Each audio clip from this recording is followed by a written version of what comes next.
Episode number 21. Kay was curious to see where the woman would be taken, and he hurried over to the door. The student was not likely to cut her through the streets on his arm. It turned out that the journey was far shorter. Directly opposite the flat there was a narrow flight of wooden steps, which probably led up to the attic. They turned as they went so that it was not possible to see where they ended. The student carried the woman up these steps, and after the exertions of running with her he was soon groaning, and moving very slowly. The woman worked down at Kay, and by raising and lowering her shoulders she tried to show that she was an innocent part in this abduction, although the gesture did not show a lot of regret. Kay watched her without expression like a stranger. He wanted to show neither that he was disappointed, nor that he would easily get over his disappointment. The two of them had disappeared, but Kay remained standing in the doorway. He had to accept that the woman had not only cheated him, but that she had also lied to him when she said she was being taken to the examining judge. The examining judge certainly wouldn't be sitting and waiting in the attic. The wooden stairs would explain nothing to him however long he stared at them. Then Kay noticed a small piece of paper next to them, went across to it, and read, in a childish and unpracticed hand, "Entrance to the court offices." Were the court offices here, in the attic of this tenement, then? If that was how they were accommodated it did not attract much respect, and it was some comfort for the accused to realize how little money this court had at its disposal, if it had to locate its offices in a place where the tenants of the building, who were themselves among the poorest of people, would throw their unneeded junk. On the other hand, it was possible that the officials had enough money, but that they squandered it on themselves rather than use it for the court's purposes. Going by K.'s experience of them so far, that even seemed probable, except that, if the court were allowed to decay in that way it would not just humiliate the accused, but also give him more encouragement than if the court were simply in a state of poverty.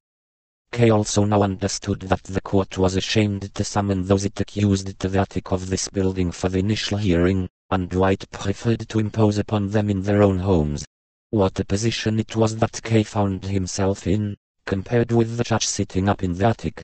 Kay, at the bank, had a big office with an anteroom, and had an enormous window through which he could look down at the activity in the square. It was true, though, that he had no second income from bribes and fraud, and he couldn't tell a servant to bring him a woman up to the office on his arm. Kay, however, was quite willing to do without such things, in this life at least. Kay was still looking at the notice when a man came up the stairs, looked through the open door into the living room, where it was also possible to see the courtroom, and finally asked Kay whether he had just seen a woman there. "You're the court usher, aren't you?" asked Kay. "That's right," said the man. "Oh, yes, you're defendant Kay, I recognize you now as well. Nice to see you here." And he offered Kay his hand, which was far from what Kay had expected. And when Kay said nothing, he added, "There's no court session planned for today, though."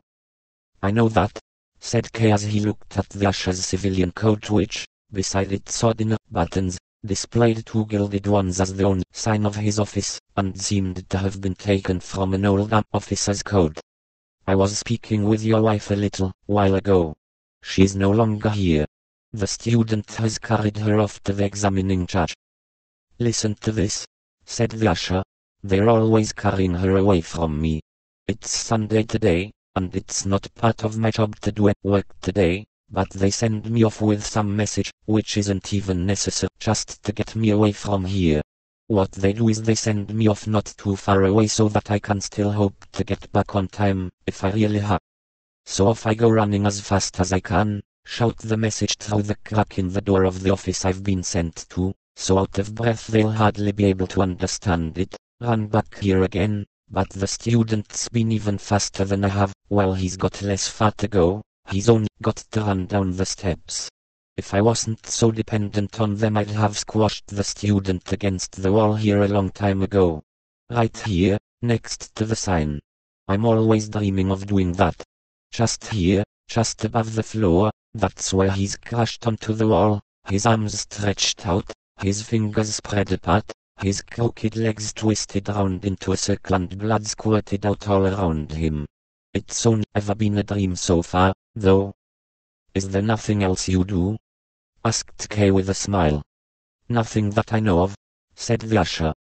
And it's going to get even worse now. Up till now he's only been carrying her off for himself, now he's started carrying her off for the church, and all, just like I'd always said he would. Does your wife, then, not share some of the responsibility? Asked Kay. He had to force himself as he asked this question, as he, too, felt so jealous now.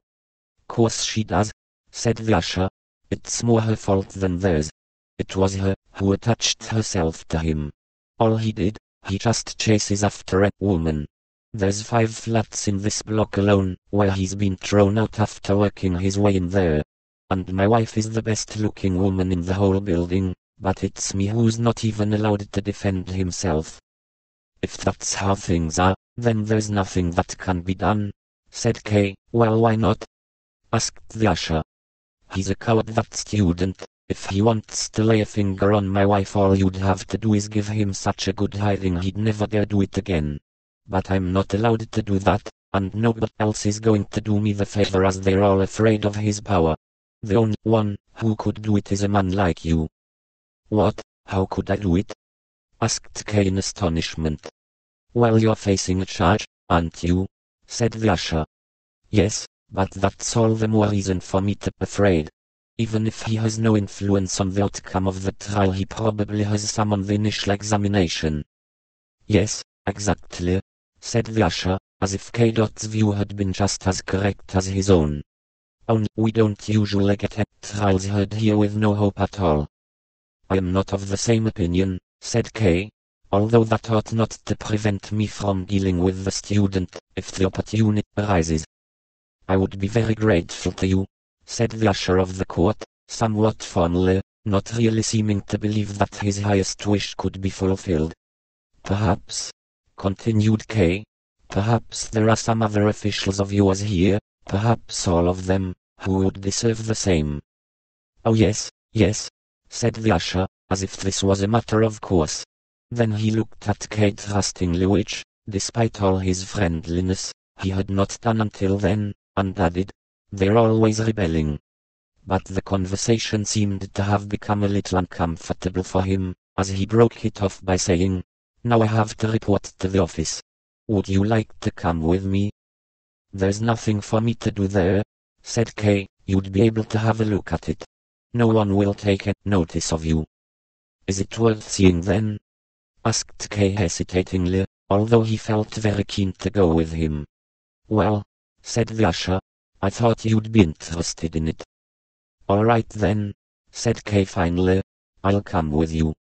And, quicker than the usher himself, he ran up the steps.